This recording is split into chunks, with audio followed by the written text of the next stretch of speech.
बिस्मिल्लाहिर्रहमानिर्रहीम। अस्सलामु अलैकुम वरहमतुल्लाहि वबरकातुहू। सिस्टर की फजीलत।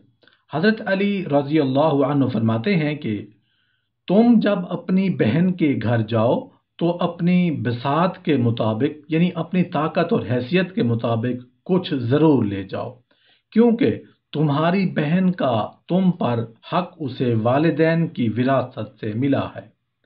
और इंतहाई बदनसीब है वो शख्स जिसकी बहन नाराज हो और उसकी या उसकी बहन की मौत वाक़ई हो जाए।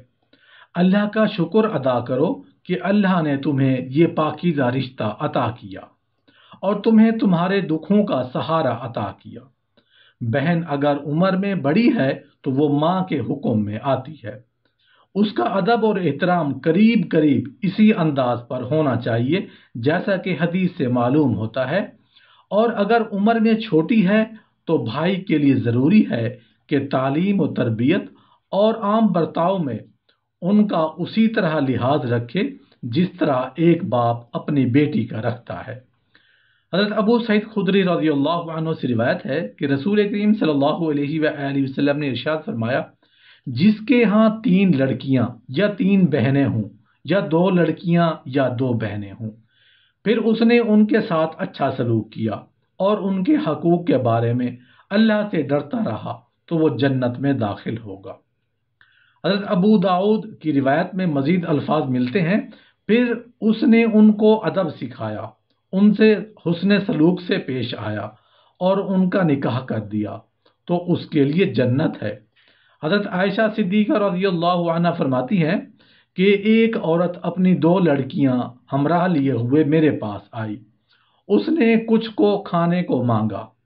मेरे पास सिर्फ एक खजूर थी, वही मैंने उसके हाथ पर रख दी। उस औरत ने खजूर अपनी दोनों लड़कियों में तकसीम कर दी और खुद उसमें से कुछ भी ना चखा।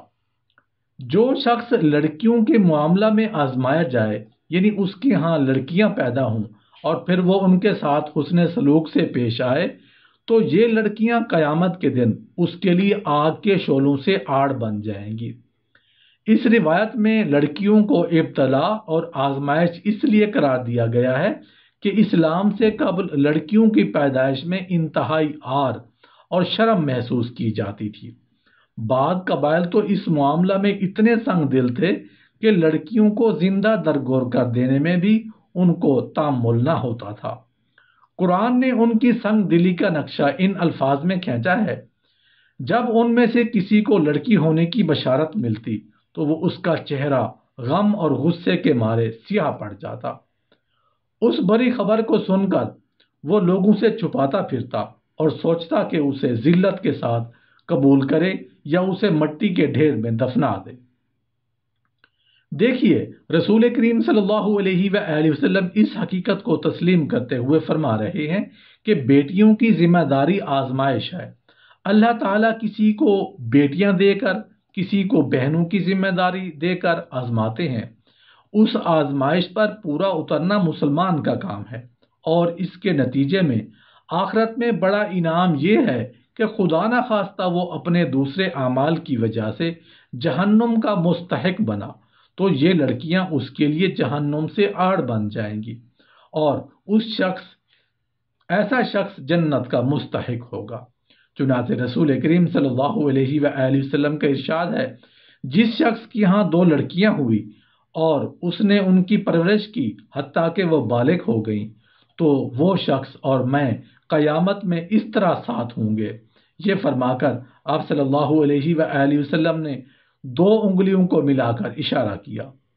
एक शख्स रसूल करीम सल्लल्लाहु अलैहि वसल्लम की खिदमत में हाजिर हुआ और अपने अहद जाहिलियत का एक वाक़ा बयान किया और कहने लगा कि मेरी एक बेटी थी जो मुझसे बहुत मानूस थी। जब मैं उसे आवाज देता तो वो मेरे पास दौड़ी दौड़ी आती, मगर एक रोज मैंने उसे बुलाया और अपने साथ लेकर चल पड़ा। रास्ता में एक कुआं आया, मैंने उसे उस कुएं में धक्का दे दिया। आखिरी आवाज जो मुझे उसकी आई वो हाय अब्बा थी। یہ سن کر رسول اللہ صلی اللہ علیہ وآلہ وسلم رو دیے اور آپ صلی اللہ علیہ وآلہ وسلم کے آنسو بہنے لگے۔ حاضرین میں سے کسی ایک نے کہا، اے شخص، تو نے رسول اللہ صلی اللہ علیہ وآلہ وسلم کو غمگین کر دیا ہے۔ آپ صلی اللہ علیہ وآلہ وسلم نے فرمایا، اسے مت روکو، جس چیز کا اسے سخت احساس ہے اس کے بارے میں اسے سوال کرنے دو۔ پھر آپ صلی اللہ علیہ وآلہ وسلم نے اس سے فرمایا، اپنا قصہ پھر سے بیان کر۔ اس نے دوبارہ اسے بیان کیا اور آپ صلی اللہ علیہ وآلہ وسلم کا سن کر پھر روئے، اس قدر کہ آپ کے ریش مبارک آنسو سے تر ہو گئیں۔ پھر آپ صلی اللہ علیہ وآلہ وسلم نے فرمایا، جاہلیت میں جو کچھ ہو گیا اللہ نے اسے معاف کر دیا، اب نئے سرے سے اپنی زندگی کا آغاز کر۔